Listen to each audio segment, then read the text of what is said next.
There have been many agreements between India and the United States of America, from the production of the G414 fighter jet engines in India to tech transfer to drone deals to space cooperation and a manned mission to the International Space Station, cooperation in healthcare, cooperation in agriculture, cooperation in computer chip manufacturing in India.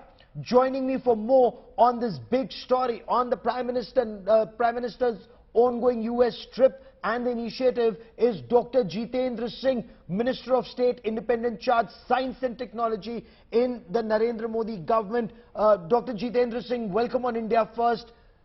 Which one of these many agreements, and I believe there are 20 to 25 areas of cooperation in technology, according to you, which one do you truly find transformational and not just a transaction between India and the US?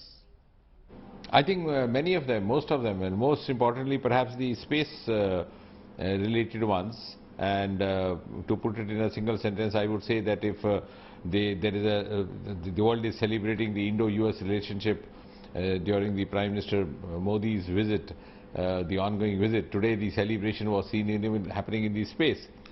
So, and what gives a lot of gratification, vindication and also a lot of satisfaction is the fact that we in India started our space journey much after the US did. Yes. In fact, when we started our space journey, US was already on the verge of landing a human being on the surface of the moon, which they finally did in 1969 in the form of Neil Armstrong, whereas we were still singing nursery rhymes, Chanda Mama Dur Ke, etc., etc. And we were so deficient with our resources that you would see the earlier pictures in the archives of Vikram Sarabhai carrying a launcher on the carrier of his bicycle. But in the last 8-9 years, it's been a quantum jump, and quantum jump has not happened for nothing. It's happened because a lot of out-of-box decisions were taken by Prime Minister Modi to, to enable us to become a global player. For example, the space sector was open to the private players. We have more than 150 startups working in collaboration with ISRO today. Okay. And today, what has happened, or the agreements that we have arrived at, are also an indication of the fact that India today is an equal partner as far as our space missions are concerned. It's no longer as we look up to America as was being done by most of the countries till a few years ago, even including India. Now the Americans also look up to us to share our inputs, to share our expertise. For example, if Neil Armstrong was the first American to land on the surface of the moon, it was our mission called Chandrayaan which brought home the pictures of the presence of water on the surface of the moon. So we are now equally sharing partnership.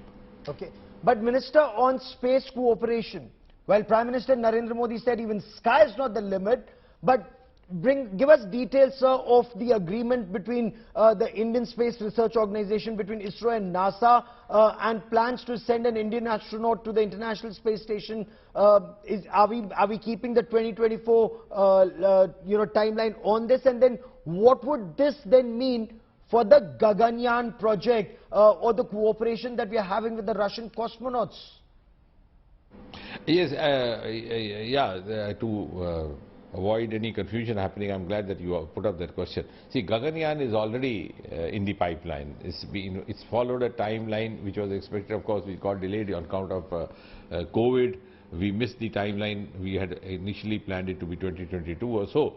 Now we will have first 2 unmanned missions followed by the final manned mission. Our astronauts have already been trained in the Gregory Training Center, Russia. On the other hand, the International Space Station is something which Americans had already been operating. It's located somewhere about 250 miles away from the surface of Earth, because Americans follow the metric system of miles, unlike us as we follow kilometers. Yes. And therefore from there it becomes easier for them to access the various nuances and discover the smaller details in relation to moon, and thereafter subsequently with the other planets like Mars, etc. And the next mission, which is I think planned to be 2024, they hope to have an Indian along with them. Now, how it's worked out is something that will be shown in the course of time, will be worked out in the course of time. But okay, yes, in principle, we have agreed to be part of that. And I think the most important part is that it's not only we who look forward, the Americans also look forward to us, and that is also evident from Artemis Accord, because U.S. had been for quite some time keen to engage India in this. It's on our part that we were still trying to deliberate on certain nuances, and finally it has happened.